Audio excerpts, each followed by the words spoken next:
আসসালামু আলাইকুম। আজকে সকাল সকাল আসলাম সাদা পরী এবং কালো পরীকে ছেড়ে দিতে এবং তাদের খাবার দিয়ে দিলাম। ভাত আর ব্রয়লার মুরগির খাবার একসাথে মেখে। অপরদিকে আমাদের কলাচিলা মুরগিটাকেও খাবার দিয়ে দিলাম। সে তার বাচ্চাদেরকে নিয়ে খাচ্ছে। এখন সাদা পরী এবং কালো পরীকে ছেড়ে দেব, কিন্তু তারা বের হতে যাচ্ছে না। দরজার মুখটা খুলে আমি তাদেরকে বের করার চেষ্টা করছি। তারা বের হতে না চাওয়ায় আমি তাদের নিজ হাত দিয়ে বের করে দিচ্ছি, কারণ তাদের যদি ঘরের মধ্যে আটকে রাখি তারা খাবে ঠিকই, কিন্তু তাদের গায়ের পশমগুলা সুন্দর হবে না। যদি বাইরে রৌদ্র লাগে তাহলে হয়তো কিছুটা সুন্দর হবে। হ্যাঁ, এখন তাদের ছেড়ে দেওয়ার পরে তারা বাইরে চলে যাবে এবং সেখানে তারা তাদের মতো করে চলবে। এদিকে তো গলাচিলা মুরগিটা খাচ্ছে। আমাদের লাল পরীকে যে কুচি বসিয়েছিলাম তাকে 13টা ডিম দিয়ে কুচি বসিয়েছি। আলহামদুলিল্লাহ 13টা ডিমই ফুটেছে, আল্লাহর রহমত। সেখান থেকে দুটো গলাচিলা বাচ্চা হয়েছে। আমার গলাচিলা বাচ্চা আমার খুবই পছন্দ, যদিও তাদের শীতের লালন পালন করা খুবই কষ্টকর, কারণ তাদের শীতকালে অনেক বেশি ঠান্ডা লাগে। কারণ তাদের গলার দিকে যেহেতু পশম নেই, তাহলে তাদের ঠান্ডাটা তাদের শরীরে খুব তাড়াতাড়ি স্পর্শ করে ফেলে। এখন আমার পছন্দের মুরগি হচ্ছে কালো কালার দেখতে, তো দুঃখের বিষয়। আর যাক, আল্লাহ তাআলা এখন লালিকে বাইরে এনে রোদ্রে রাখলাম, এবং যেহেতু খুব ভালো রোদ উঠেছে, তাহলে চিন্তা করলাম যে তাদের বাচ্চাদের এবং তার শরীর একটু রোদ লাগলে হয়তো ভালো হবে, তাই বাইরে নিয়ে এসে রোদ দিচ্ছে।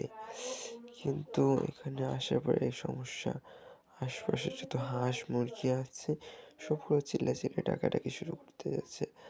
আর আনার পরেও দেখলাম যে লালি যে বাইরে যে পটি করেছে, তাই চিন্তা করলাম যে যেহেতু পটি করে ফেলেছে তাহলে ঘরে নিয়ে যাই। হ্যাঁ, ঘরে নিয়ে যেয়ে খাবার দেব। তাই আর কি বেশিক্ষণ রাখিনি, বাইরে বিড়ালেরও খুব উৎপাত ছিল।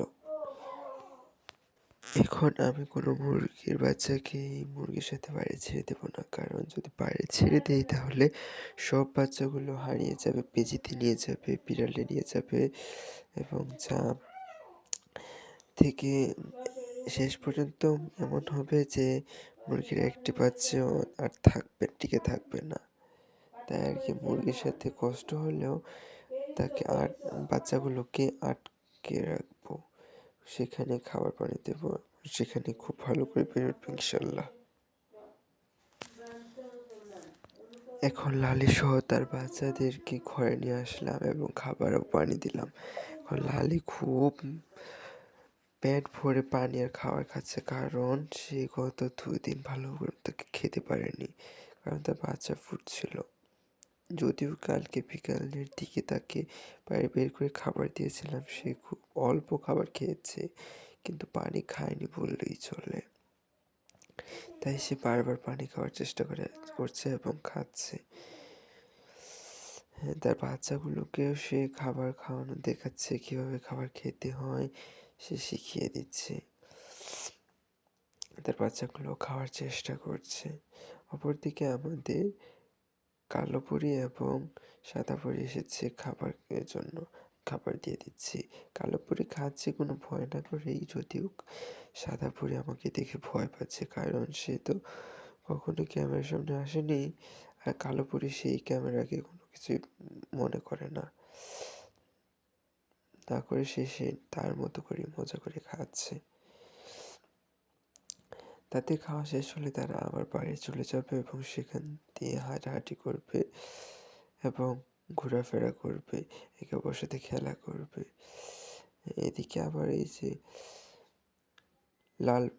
লালি আবার তার বাচ্চাদের সাথে খেলা করছে। তার পানির খুব পিপাসা, দেখুন কিভাবে পানি খাচ্ছে, যদিও কালকে সে পানি খায়নি। আজকের মতো এখানেই। সকলে আমার জন্য এবং আমার মুরগির বাচ্চাদের জন্য দোয়া করবেন। আসসালামু আলাইকুম।